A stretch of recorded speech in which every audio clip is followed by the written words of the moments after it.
പ്രിയപ്പെട്ടവരെ, നമ്മുടെ തിയേറ്ററുകളിലേക്ക് ഇന്ന് ജനസാഗരം ഒഴുകിയെത്തുന്ന ദിവസമാണ്. മലയാളത്തിന്റെ മാഗ്നം ഓപ്പസ് എന്ന് വിശേഷിപ്പിക്കാവുന്ന നമ്മുടെ സ്വന്തം ഇതിഹാസങ്ങൾ ലാലേട്ടനും മമ്മൂക്കയും ഒന്നിക്കുന്ന പേട്രിയറ്റ് ഇന്ന് റിലീസാവുകയാണ്. വാനോളം പ്രതീക്ഷയിലാണ് സിനിമാ പ്രേമികൾ എല്ലാവരും. ചിത്രത്തിന്റെ സഹനിർമ്മാതാവായ സുഭാഷ് മാനുവലാണ് ഇന്ന് അതിഥിയായി നമുക്കൊപ്പം ഈ ഫ്ലോറിലുള്ളത്. നമുക്ക് അദ്ദേഹത്തെ സ്നേഹത്തോടു കൂടി സ്വാഗതം ചെയ്യാം. ഗുഡ് മോർണിംഗ് ശ്രീ സുഭാഷ്, സ്വാഗതം ഹലോ മലയാളത്തിലേക്ക്. Good morning everyone.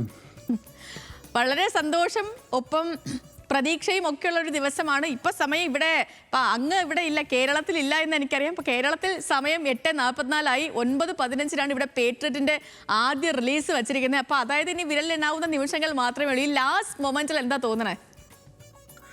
വളരെ സന്തോഷം. ഇത് ഇത്രയധികം താരങ്ങളുള്ള, പ്രത്യേകിച്ച് മമ്മൂക്ക മോഹൻലാൽ 18 വർഷങ്ങൾക്ക് ശേഷം ഒന്നിക്കുന്ന ഒരു പടമാണ്. ഇത് തീർച്ചയായിട്ടും ആ ഒരു അർത്ഥത്തിൽ ഇത് മലയാളത്തിൻ്റെ ഒരു നാഴികക്കല്ലാണ് ഓൾറെഡി. ഇനി ബാക്കി എന്താണെന്നുള്ളത് ജനങ്ങൾ തിയേറ്ററിൽ പോയിട്ട് നമുക്ക് ഇന്ന് വൈകുന്നേരത്തോടെ അറിയാം. എനിവേ, ഇതൊരു ഇമോഷണൽ റോളർ കോസ്റ്റർ ആയിരിക്കും ഈ സിനിമ എന്നുള്ള കാര്യത്തിൽ യാതൊരു സംശയവുമില്ല. പിന്നെ മലയാളികളെല്ലാവരും സിനിമയായിട്ട് കാണുന്നവരും അത് ആഘോഷിക്കുന്നവരുമാണ്. അതുകൊണ്ട് നല്ല പ്രതീക്ഷകളാണ്. 10 കോടി കടന്നുള്ള ആഗോള അഡ്വാൻസ് ബുക്കിംഗ് ഒക്കെ നേടി ചരിത്രപരമായ ഓപ്പണിംഗ് ആണ് സിനിമയ്ക്ക്. അതിന് ആദ്യം തന്നെ അഭിനന്ദനങ്ങൾ കൂടി പറയുന്നു ഞാൻ. പ്രൊഡ്യൂസറിന് സന്തോഷവും അല്പം ചങ്കിടിപ്പും ഉണ്ടോ ഇപ്പോൾ? ചങ്കിടിപ്പ് ഇല്ല. കാരണം എന്താ വെച്ചാലും ഇത്രയും നല്ലൊരു ഓപ്പണിംഗ് കിട്ടിയ സ്ഥിതിക്ക് ബ്രേക്ക് ഈവൻ ആവുമെന്നുള്ള കാര്യത്തിൽ ഞങ്ങൾക്ക് ഏകദേശം ഒരു ഐഡിയ ഉണ്ട്. പിന്നെ നമ്മളിത് ഒത്തിരി പ്രോഫിറ്റ് ആഗ്രഹിച്ച് ചെയ്തൊരു സിനിമയല്ല. കാരണം മലയാളത്തിൽ ഇത്രയും വലിയൊരു പ്രോജക്റ്റ്, ഒരു ബിഗ് ബഡ്ജറ്റ് പ്രോജക്റ്റ് ചെയ്യുമ്പം ഒബ്വിയസ്ലി നമുക്ക് ഒത്തിരി പ്രോഫിറ്റ് പ്രതീക്ഷിക്കാൻ ഇനീഷ്യലി പറ്റില്ല. പക്ഷേ we will see.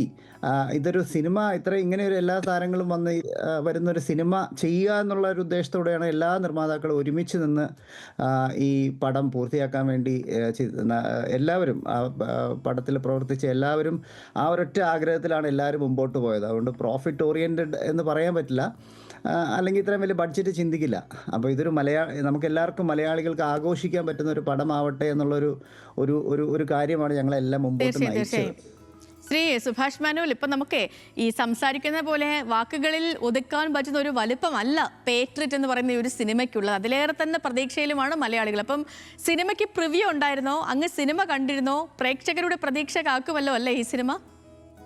Prakash Varma പറഞ്ഞാൽ ഞാനും പറയേണ്ടി വരും. ആക്ച്വലി സിനിമ കണ്ടിട്ടില്ല. എനിക്ക് തോന്നുന്നില്ല മമ്മൂക്ക പോലും മുഴുവനായിട്ട് സിനിമ കണ്ടിട്ടില്ല. അപ്പൊ എല്ലാവർക്കും ആ ഒരു ഇന്നലെ രണ്ടുപേരും ലൈവിൽ വന്നിട്ട് പറയുന്നുണ്ടായിരുന്നു സിനിമ കണ്ടിട്ടില്ല എന്ന് പറഞ്ഞിട്ടുണ്ടായിരുന്നു. അതെ. അപ്പൊ അതിൻ്റെ ഒരു ആകാംക്ഷ എല്ലാവർക്കും ഉണ്ട്. ഇത് തിയേറ്ററിൽ പോയി കാണുമ്പം എങ്ങനെ ഉണ്ടാവും. കാരണം തീർച്ചയായിട്ടും എല്ലാവർക്കും അറിയാം ഇതൊരു ഭയങ്കര ഇമോഷണൽ റോളർ കോസ്റ്റർ ആയിരിക്കുമെന്ന് ഇതിൽ പ്രവർത്തിച്ച എല്ലാവർക്കും അറിയാം. അതുകൊണ്ട് തന്നെ എല്ലാവരും ആ ഒരു ആകാംക്ഷയിലാണ്. ഞങ്ങളെല്ലാവരും ഇപ്പം അവിടെ നിങ്ങൾക്ക് നേരത്തെ കാണാം, ഞങ്ങൾ കുറച്ചും കൂടെ വെയിറ്റ് ചെയ്യണം. ഇപ്പം അങ്ങ് എങ്ങനെയാണ് ഈ പേട്രിയറ്റിന്റെ ഭാഗമാകുന്നത്? ആൻഡോ ജോസഫ്, KG അനിൽകുമാർ, CR സലിം എന്നിവർക്കൊപ്പമുള്ള ആ നിർമ്മാണ സഹകരണം അതെങ്ങനെയായിരുന്നു? ഈ പ്രോജക്റ്റ് ആദ്യം എൻ്റെ അടുത്താണ് വന്നത്. അതിനുശേഷമാണ് ഈ കാസ്റ്റിംഗ് ഒക്കെ കുറച്ച് അങ്ങോട്ടും ഇങ്ങോട്ടും ഒക്കെ മാറി പിന്നീട് രണ്ടാമത് വീണ്ടും വരികയായിരുന്നു. അപ്പോൾ ആൻഡോ ജോസഫ് തന്നെയാണ് എന്നെ സമീപിച്ചത്. അപ്പം മമ്മൂക്കയും മോഹൻലാലും ഒക്കെ ഉണ്ടെന്ന് പറഞ്ഞപ്പോൾ പിന്നെ നമ്മൾ അതിനെക്കുറിച്ച് കൂടുതൽ ആലോചിക്കാൻ പോയില്ല. കാരണം എൻ്റെ ഫസ്റ്റ് പ്രോജക്റ്റാണ്. മലയാളത്തിൽ ആദ്യമായിട്ടാണ്, അല്ല സിനിമയിൽ ആദ്യമായിട്ടാണ് പ്രൊഡക്ഷനിൽ വരുന്നത്. അപ്പോൾ അത് തന്നെ മമ്മൂക്ക മോഹൻലാൽ ഇത്രയും താരങ്ങൾ അണിനിരക്കുന്ന ഒരു സിനിമ ചെയ്യാൻ പറ്റിയത് ഒരു ഭാഗ്യമാണ്. അതാണ് അതിൻ്റെ ഒരു തുടക്കം. ഓക്കെ. ഞാൻ ഈ താരങ്ങൾ അണിനിരക്കുന്ന സിനിമ എന്ന് പറഞ്ഞതുകൊണ്ട് ഞാൻ വരണം. ഇപ്പം നമുക്കറിയാം 2020 ശേഷം മലയാള സിനിമാ ചരിത്രത്തിൽ തന്നെ ഇങ്ങനെ ഒരു മൾട്ടി സ്റ്റാർ, ഒരു ബ്രഹ്മാണ്ഡ ചിത്രം ഉണ്ടായിട്ടില്ല. സ്വപ്ന തുല്യമായ അഭിനേതാക്കളുടെ നീണ്ട നിരയാണ് ഈ ചിത്രത്തിൽ. താരമൂല്യം കൂടുന്തോറും സ്വാഭാവികമായിട്ടും ബഡ്ജറ്റ് ഉയരുമല്ലോ. അപ്പോൾ ഇത്രയധികം താരങ്ങളെ ഇൻകോർപ്പറേറ്റ് ചെയ്യുക അത് എത്രത്തോളം ശ്രമകരമായിരുന്നു അങ്ങേക്ക്? തീർച്ചയായിട്ടും ഓരോ താരങ്ങൾ വരുന്നതനുസരിച്ച് ബഡ്ജറ്റ് കൂടി വരികയാണ്. അതുപോലെ തന്നെ സിനിമ ഓൾറെഡി ഒരു വലിയ സ്കോപ്പിൽ ചെയ്യേണ്ട ഒരു സിനിമയാണ്. അപ്പോൾ അതിന് തീർച്ചയായിട്ടും ഇങ്ങനെയുള്ള താരങ്ങളുടെ ഒരു ആവശ്യവും ആ സിനിമയ്ക്കുണ്ട്.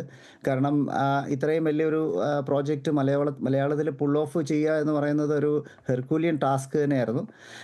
പക്ഷേ ഈ താരങ്ങൾ ഉള്ളതുമാണ് അതിൻ്റെ ഒരു പ്രതീക്ഷ എന്ന് പറയുന്നത്. അപ്പം പിന്നെ ഇതിൻ്റെ കഥ അത് ആണ് ഇനി സിനിമയെ മുമ്പോട്ട് നയിക്കാൻ പോകുന്നത്. ഞാൻ നേരത്തെ പറഞ്ഞ പോലെ അതൊരു ഇമോഷണൽ റോളർ കോസ്റ്റർ തന്നെ ആയിരിക്കും. Okay okay okay. ഇപ്പം 18 വർഷത്തിന് ശേഷം അങ്ങ് തന്നെ തുടക്കത്തിൽ പറഞ്ഞായിരുന്നു, 18 വർഷത്തിന് ശേഷം മലയാളത്തിലെ ബിഗ് ഗെയിംസ് ഒന്നിക്കുകയാണ്. രണ്ട് ലെജൻസിനെ ഒരുമിപ്പിച്ച് അഭിനയിപ്പിക്കുക എന്ന് പറയുന്നത് എനിക്ക് തോന്നുന്നു മലയാളത്തിലെ തന്നെ ഏതൊരു പ്രൊഡ്യൂസറിനെ സംബന്ധിച്ച് അതൊരു ആഗ്രഹിക്കുന്ന ഒരു കാര്യമായിരിക്കും. അപ്പം അങ്ങയുടെ ഒരു പേട്രിയറ്റ് ജേർണി എങ്ങനെയായിരുന്നു? അത് എന്നെ സംബന്ധിച്ച് ഞാൻ ഈ പറഞ്ഞ പോലെ ഇത് നമ്മൾ ഓരോ സ്ഥലത്ത് ചെല്ലുമ്പോൾ മമ്മൂക്കയും മോഹൻലാലും ഇങ്ങനെ എല്ലാവരെയും നമ്മൾ ആദ്യമായിട്ട് ഒരു ഫിലിമിൻ്റെ ബാക്ക് സൈഡിലൊക്കെ അല്ലെങ്കിൽ ഇതിൻ്റെ പ്രൊഡക്ഷൻ സൈഡിൽ നമ്മൾ ആദ്യമായിട്ടാണ് പാർട്ടിസിപ്പേറ്റ് ചെയ്യുന്നത്. അങ്ങനെയുള്ള ഒരു അവസരത്തിൽ ഇവരുടെ അടുത്ത് ചെല്ലുമ്പോൾ തന്നെ നമ്മൾക്ക് ഒരു എന്താ പറയുന്ന ഒരു വിസ്മയ ലോകമാണ്. പക്ഷേ ഇവരെല്ലാം വളരെ ഹമ്പിളായിട്ടുള്ളൊരു ആൾക്കാരാണ്. അതുകൊണ്ട് തന്നെ നമുക്ക് വളരെ ഈസി ആയിരുന്നു. അവർ എന്താ പറയുന്നത് അത്രയ്ക്ക് നല്ല ഇവർ അങ്ങോട്ടും ഇങ്ങോട്ടും ഉള്ള പെരുമാറ്റമാണെങ്കിലും നമ്മുടെ അടുത്തുള്ള പെരുമാറ്റമാണെങ്കിലും ഒക്കെ കാണുമ്പോൾ നമ്മൾക്ക് എന്താ പറയുക, ഇത്രയും നല്ല ഇൻഡസ്ട്രി ആണോ നമുക്ക് തോന്നിപ്പോവും.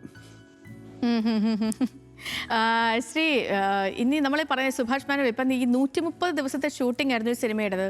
വലിയൊരു ക്യാൻവാസ് ആണ്, ഒരുപാട് ലൊക്കേഷനുണ്ട്, അപ്പം ഇത്രയും താരങ്ങളുണ്ട്, അപ്പം വലിയ വെല്ലുവിളികളൊക്കെ നേരിട്ടിരുന്നു. സംവിധായകനോളം ടെൻഷൻ തീർച്ചയായും പ്രൊഡ്യൂസർക്ക് ഉണ്ടാകുമെന്ന് അറിയാം. തീർച്ചയായിട്ടും. കാരണം ഞാനും CR സലീമുമാണ് ഇനീഷ്യലി ഈ പ്രോജക്റ്റിൽ ഭാഗമായിരുന്നത്. അപ്പോൾ നമുക്കെല്ലാവർക്കും അറിയാം, പടം ഇടയ്ക്ക് വെച്ചൊന്ന് സ്റ്റോപ്പ് ആവുകയും അങ്ങനെയുള്ള ഒത്തിരി കാര്യങ്ങൾ ഇതിൻ്റെ ഇടയ്ക്ക് സംഭവിച്ചിട്ടുണ്ട്. പിന്നെ പല ഷെഡ്യൂൾസ് ഞങ്ങൾ മാറ്റിവെക്കേണ്ടി വന്നു. അതുപോലെ തന്നെ ചില സ്ഥലത്ത് ചെന്നിട്ട് ഞങ്ങൾക്ക് അവിടെ ഒത്തിരി തടസ്സങ്ങൾ നേരിട്ടു. പക്ഷെ അതെല്ലാം ആൻഡോ ജോസഫിൻ്റെ ഒരു മികവാണ്. അദ്ദേഹം ഇൻഡസ്ട്രിയിൽ ഇത്രയും വർഷങ്ങളായിട്ടുണ്ടായിരുന്ന ഒരാളാണ്. അതുകൊണ്ട് തന്നെ അദ്ദേഹത്തിന് അതെല്ലാം എന്താ പറയുന്ന അദ്ദേഹത്തിന് ഒത്തിരി കണക്ഷൻസ് ഉണ്ടല്ലോ, അതുവഴി അദ്ദേഹം അതെല്ലാം തരണം ചെയ്തു. UK വന്നപ്പോൾ തന്നെ ഈ ഷെഡ്യൂൾ മാറ്റി എല്ലാവരും തിരിച്ചു പോകേണ്ട ഒരു സിറ്റുവേഷൻ വന്നിരുന്നു. പക്ഷെ അതെല്ലാം തരണം ചെയ്ത് വന്ന ഷെഡ്യൂളിൽ തന്നെ അത് തീർക്കാൻ പറ്റി. അപ്പോൾ അതുകൊണ്ട് ഇത്ര എക്സ്പീരിയൻസ് ആയിട്ടുള്ള ഒരാൾ ആണിത് നയിച്ചതെന്നുള്ളതാണ് ഇതിൻ്റെ ഏറ്റവും വലിയ ഒരു അഡ്വാൻറ്റേജ്. Okay okay okay. ഇപ്പം സംവിധായകന്റെ മനസ്സിലെ സിനിമ അത് സ്വപ്നത്തിൽ നിന്നും യാഥാർത്ഥ്യത്തിലേക്ക് കൈപിടിച്ച് കൂടെ നിന്ന് കൊണ്ടുപോകുന്നത് ഓഫ് കോഴ്സ് അതിൻ്റെ പ്രൊഡ്യൂസർമാർ തന്നെയാണ്, നിർമ്മാതാക്കൾ തന്നെയാണ്. ആൻഡോ ജോസഫും താങ്കളും മറ്റുള്ളവരൊക്കെ അത് വളരെ ഭംഗിയായിട്ട് തന്നെ നിർവഹിച്ചു എന്നാണ് നമുക്ക് അതിൻ്റെ ട്രെയിലറും പ്രീ റിലീസ് ടീസറും ഒക്കെ കാണുമ്പോൾ തോന്നുന്നത്. അപ്പം ഈ ക്വാളിറ്റിയിൽ ഒരു വിട്ടുവീഴ്ച ഇല്ലായിരുന്നു അല്ലേ? തീർച്ചയായിട്ടും. കാരണം ഇത്രയും വലിയൊരു പ്രൊജക്റ്റാണ്. അതിൻ്റേതായ ക്വാളിറ്റിയിൽ നമ്മൾ ചെയ്തില്ലെങ്കിൽ അതിന് എന്താ പറയുക, നമുക്ക് ആ ഒരു റിസൾട്ട് കിട്ടില്ല. അപ്പോൾ അതുകൊണ്ട് തന്നെ മഹേഷ് ഭായ് ഇത് ഒരു കോംപ്രമൈസും ചെയ്യാതെയാണ് ചെയ്തിരിക്കുന്നത്. ഞങ്ങളുടെ ഭാഗത്ത് ഞങ്ങൾ ഇങ്ങനെയുള്ള കാര്യങ്ങളിൽ അധികം ഇടപെടാൻ പോയിട്ടില്ല. കാരണം തീർച്ചയായിട്ടും ആൻഡോ ജോസഫ് അതെല്ലാം ശ്രദ്ധിക്കുന്നുണ്ട്. മഹേഷ് ഭായ്ക്ക് വേണ്ടതെല്ലാം എന്താണ് അദ്ദേഹം ഒരുക്കി കൊടുക്കുന്നുണ്ട്. അപ്പോൾ ഞങ്ങളും ആ ഒരു ട്രസ്റ്റിൽ ഞങ്ങളും ഇനീഷ്യൽ റിസ്ക് എടുക്കുക എന്നുള്ളത് മാത്രമേ ഞങ്ങളെ സംബന്ധിച്ചുള്ള ഒരു മെയിൻ ഉത്തരവാദിത്തം ഉണ്ടായിരുന്നുള്ളൂ. അത് ഞങ്ങൾ എടുത്തു. എനിവേ അത് ഇവിടം വരെ എത്തി. ഇന്ന് അതിൻ്റെ ഒരു ഫൈനൽ നമ്മൾ തിയേറ്ററുകളിൽ കാണാൻ പോവാണ്. അത് വളരെയധികം എക്സൈറ്റിംഗ് ആയിട്ടുള്ള ഒരു കാര്യമാണ്. ശ്രീ സുഭാഷ് മേനോൻ, ഇപ്പം ഈ അഭിനേതാക്കൾക്കപ്പുറമേ മികച്ച സാങ്കേതിക പ്രവർത്തകർ കൂടിയാണല്ലോ ഒരു സിനിമയുടെ ശക്തി എന്ന് പറയുന്നത്. അപ്പം നിലവിൽ നമ്മുടെ ഇൻഡസ്ട്രിയിലുള്ള ഏറ്റവും മികച്ച ടെക്നീഷ്യന്മാരൊക്കെ പേറ്റന്റിന്റെ ഭാഗവുമാണ്. അപ്പം ഈ ക്രൂ എത്രത്തോളം ഇമ്പോർട്ടൻ്റ് ആയിരുന്നു? ഞാൻ പറഞ്ഞ പോലെ മഹേഷ് നാരായണൻ്റെ ഒരു സ്കില്ല് അതിൻ്റെ അകത്തുണ്ട്. അദ്ദേഹം കൊണ്ടുവരുന്ന ആൾക്കാരാണെങ്കിലും അദ്ദേഹമായിട്ട് കണക്ട് ചെയ്ത് നിൽക്കുന്ന ഒരു ക്രൂ എന്ന് പറയുന്നത് അവരെല്ലാം അതനുസരിച്ച് സ്കിൽഫുൾ ആയിരുന്നു. അതുപോലെ തന്നെ എവിടെയൊക്കെയാണോ അദ്ദേഹത്തിന് കുറവുണ്ടായിരുന്നത് അതെല്ലാം നികത്താൻ ആൻഡോ ജോസഫിന് സാധിച്ചു എന്നുള്ളതാണ് അതിൻ്റെ അകത്തുള്ള ഒരു അഡ്വാൻറ്റേജ് ഈ ഫിലിമിൽ. ഓക്കെ. ഇപ്പം മഹേഷ് നാരായണനെ കുറിച്ച് പറഞ്ഞതുകൊണ്ട് ചോദിക്കുകയാണ്, ഇപ്പം സിനിമ തുടങ്ങുന്നതിന് മുൻപ് എന്തായിരുന്നു അദ്ദേഹം അങ്ങയോടൊക്കെ ആവശ്യപ്പെട്ടൊരു കാര്യം? 125 കോടിയോളം ബജറ്റ് ആയെന്നാണ് അറിയുന്നത്. അത് പ്രതീക്ഷിച്ചതിന് മുകളിലാണോ അതോ കുറവാണോ ബജറ്റ്? ഈ സിനിമ എന്താ പറയുക, ആദ്യം വരുന്ന സമയത്ത് 3 മണിക്കൂർ എൻ്റെ അടുത്ത് വന്ന് കഥ പറഞ്ഞിരുന്നു മുംബൈയിൽ വെച്ച്. ഈ 3 മണിക്കൂർ കഥ കേട്ടതിന് ശേഷം അന്നേരം അദ്ദേഹം ഇതിനെക്കുറിച്ച് ബഡ്ജറ്റിനെ കുറിച്ചും കാര്യങ്ങളെക്കുറിച്ചും ഒക്കെ ആൻഡോ ജോസഫും അദ്ദേഹം ഉണ്ടായിരുന്നു. ഇവർ രണ്ടുപേരും സൂചിപ്പിച്ചു. അന്ന് നമുക്ക് ഒരു സംശയം ഉണ്ടായിരുന്നു, മലയാളത്തിൽ എങ്ങനെയാണ് ഇത്രയും വലിയൊരു ബഡ്ജറ്റ് പ്രോജക്റ്റ് വർക്കൗട്ട് ആവുക എന്നുള്ളത്. അന്ന് പറഞ്ഞ ബഡ്ജറ്റിനേക്കാളും വീണ്ടും ഇത് ഇൻക്രീസ് ചെയ്തു. അത് തീർച്ചയായിട്ടും അവരുടെ മിസ്റ്റേക്ക് അല്ല, പ്രോജക്റ്റ് ഡിലേ ആയി. അത് കൂടാതെ തന്നെ എന്താ പറയുക, കൂടുതൽ താരങ്ങൾ ഇതിലേക്ക് വന്നു. അതുപോലെ തന്നെ ഒത്തിരി കാര്യങ്ങളിൽ മാറ്റം വന്നു. അപ്പോൾ അതനുസരിച്ച് അതിൻ്റേതായുള്ളൊരു സ്കെയിലപ്പ് ഈ പ്രോജക്റ്റിൽ നടന്നിട്ടുണ്ട്. ഓക്കെ, ഇപ്പം ഈ ഷൂട്ടിൻ്റെ സമയത്തൊക്കെ അങ്ങ് ലൊക്കേഷനിൽ പോകാറുണ്ടായിരുന്നോ? ഈ പേട്രിയറ്റിൻ്റെ ഓർമ്മകൾ അത് ഞങ്ങളുടെ പ്രേക്ഷകരോട് പങ്കുവയ്ക്കാവോ? എന്തെങ്കിലുമൊക്കെ പ്രത്യേകിച്ച് വലിയ ഓർമ്മകളൊക്കെ നിൽക്കുന്നുണ്ടെങ്കിൽ. തീർച്ചയായിട്ടും. ഇതിൻ്റെ അകത്ത് ഞാൻ ശ്രീലങ്കയിൽ പോയിരുന്നു. അതുപോലെ തന്നെ ഇന്ത്യയിൽ പല ഷെഡ്യൂളിൽ വന്നു. എല്ലാ ഷെഡ്യൂളിലും പോകാൻ പറ്റിയിട്ടില്ല. അപ്പോൾ ഉദാഹരണത്തിന് അസർബൈജാനിൽ പോയ സമയത്ത് ക്രിസ്മസ് ആയിരുന്നുകൊണ്ട് വീട്ടിലായിരുന്നു. അങ്ങനെ ചില ഷെഡ്യൂൾസിന് പോകാൻ പറ്റിയിട്ടില്ലെങ്കിലും ഒരുമാതിരി എല്ലാ ഷെഡ്യൂൾസിലും പോകാൻ പറ്റി. എല്ലാവരെയും മീറ്റ് ചെയ്തു. പിന്നെ അല്ലാതെ തന്നെ UK വന്ന സമയത്ത് തന്നെ നമുക്ക് വളരെയധികം ഇതുമായിട്ട് ഇൻവോൾവ് ചെയ്യാൻ പറ്റി. അങ്ങനെ ഒരു വളരെ നല്ലൊരു എക്സ്പീരിയൻസ് ആയിരുന്നു ആ ഒരു തരത്തിൽ. പിന്നെ ഇതിൻ്റെ ബിസിനസ് പ്രോഫിറ്റ് ആൻഡ് ലോസ് എന്ന് പറയുന്നതെല്ലാം ഇനി ഒരു നിർമ്മാതാവിനെ സംബന്ധിച്ച് കൂടുതലും സിനിമ ഇറങ്ങിയതിന് ശേഷം എക്സ്പീരിയൻസ് ചോദിക്കുന്നതായിരിക്കും കുറച്ചുകൂടെ നല്ലതെന്ന് എനിക്ക് തോന്നുന്നു. ഇപ്പം പേറ്റന്റിൻ്റെ സമയത്തായിരുന്നല്ലോ, ഷൂട്ടിൻ്റെ സമയത്തല്ല മമ്മൂക്കയ്ക്ക് ആരോഗ്യ പ്രശ്നങ്ങളൊക്കെ ഉണ്ടാകുന്നത്. അപ്പം ഒരു ഘട്ടത്തിൽ ചെറിയൊരു ഇടവേളയൊക്കെ വേണ്ടി വന്നു ഷൂട്ടിൽ. ആ സമയമൊക്കെ എങ്ങനെയാണ് കടന്നു പോയത്? ആ സമയത്ത് ഞങ്ങൾ ബേസിക്കലി മമ്മൂക്കയെ പോലെ ഇത്രയും വലിയൊരു ലെജൻഡ്, ഇത്രയും വലിയൊരു മലയാളത്തിൻ്റെ ഒരു ഇതിഹാസ താരമാണ് അദ്ദേഹം. അപ്പോൾ തീർച്ചയായിട്ടും അദ്ദേഹത്തിന് ഒരു ചലഞ്ച് വന്നപ്പോൾ ഞങ്ങളാരും ഒബ്വിയസ്ലി പ്രോജക്റ്റ് മുമ്പോട്ട് പോകാൻ വേണ്ടി മറ്റ് താരങ്ങളെല്ലാം അവരുടെ ഡേറ്റുകളെല്ലാം തരികയും മാക്സിമം സ്പീഡപ്പ് ചെയ്യാൻ വേണ്ടി അവരെല്ലാം ശ്രമിക്കുകയും ചെയ്തിട്ടുണ്ട്. പിന്നെ മമ്മൂക്കയാണ്ട് ഞങ്ങൾക്ക് ഉറപ്പായിരുന്നു അദ്ദേഹം എന്തായാലും തിരിച്ചു വരും, തിരിച്ച് വന്ന് ഇത് സക്സസ്ഫുൾ ആക്കുമെന്നുള്ളത്. അപ്പോൾ ഞങ്ങൾ അത്ര ഒരു എന്താ പറയുന്നത്, ഈവൻ പൈസയെക്കുറിച്ച് ഞങ്ങൾ അത്ര വെറീഡ് അല്ലായിരുന്നു. കാരണം ഞങ്ങൾ we were more concerned about him.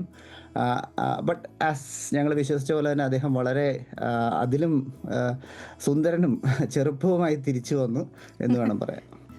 ഇപ്പോൾ അങ്ങ് UK അപ്പോൾ അവിടെ എങ്ങനെയാണ് റിലീസൊക്കെ പൂർണ്ണ സജ്ജമാണോ? ഇവിടെ ഇപ്പം രാവിലെ 9 മണിക്ക് 9:55 ഇവിടുത്തെ ഫസ്റ്റ് ഷോ. അപ്പോൾ ഞാനും വൈഫും അത് കാണാൻ പോകുന്നുണ്ട്. അതിനുശേഷം വൈകുന്നേരത്തെ ഷോയിലാണ് സെലിബ്രേഷനും എല്ലാം വെച്ചിരിക്കുന്നത്. അത് ലണ്ടനിലാണ്, ഇൽഫോർഡിൽ 8 മണിയുടെ ഷോയിൽ എല്ലാവരും വരുന്നുണ്ട്. ഞങ്ങൾ ക്രൂ മെമ്പേഴ്സും എല്ലാവരും വരുന്നുണ്ട്. അപ്പോൾ അവിടെ വെച്ച് ഞങ്ങളൊരു സെലിബ്രേഷനും എല്ലാം പ്ലാൻ ചെയ്തിട്ടുണ്ട്. ഓക്കെ. അപ്പോൾ ഒടുവിലായിട്ട് ഇപ്പോൾ ഞങ്ങളുടെ പ്രേക്ഷകരോട് എന്താ പറയാനുള്ളത്? എനിക്ക് പറയാനുള്ളത് ഇത്രേ ഉള്ളൂ. ഇതൊരു ഇമോഷണൽ റോളർ കോസ്റ്റർ ആയിരിക്കും. അപ്പം നിങ്ങളെല്ലാവരും സിനിമയെ ആ ഒരു രീതിയിൽ അതിനെ കണ്ട് നിങ്ങളുടെ അഭിപ്രായങ്ങൾ പറയണം. അതെന്താണെങ്കിലും നിങ്ങൾ തുറന്നു പറയുക. അത് നല്ലതാണെങ്കിലും ചീത്തയാണെങ്കിലും നിങ്ങൾ പറയുക. നിങ്ങളുടെ ഫ്രണ്ട്സിൻ്റെ അടുത്തും ഫാമിലിൻ്റെ അടുത്തും ഒക്കെ പറയുക. അവരും അവരുടെ എക്സ്പീരിയൻസും അഭിപ്രായങ്ങളും പറയട്ടെ. ഓക്കെ, ശ്രീ സുഭാഷ് മേനോൻ, അപ്പം എല്ലാവിധ ആശംസകളും സിനിമയ്ക്ക് ഒരു ഇൻഡസ്ട്രി ഹിറ്റായിട്ട് തന്നെ മാറട്ടെ പേട്രിയറ്റ് എന്ന് ആശംസിക്കുന്നു. ഒപ്പം അങ്ങേക്കുന്ന നല്ലൊരു ദിവസം കൂടിയാകട്ടെ. Thank you so much for coming. Thank you very much. Thank U.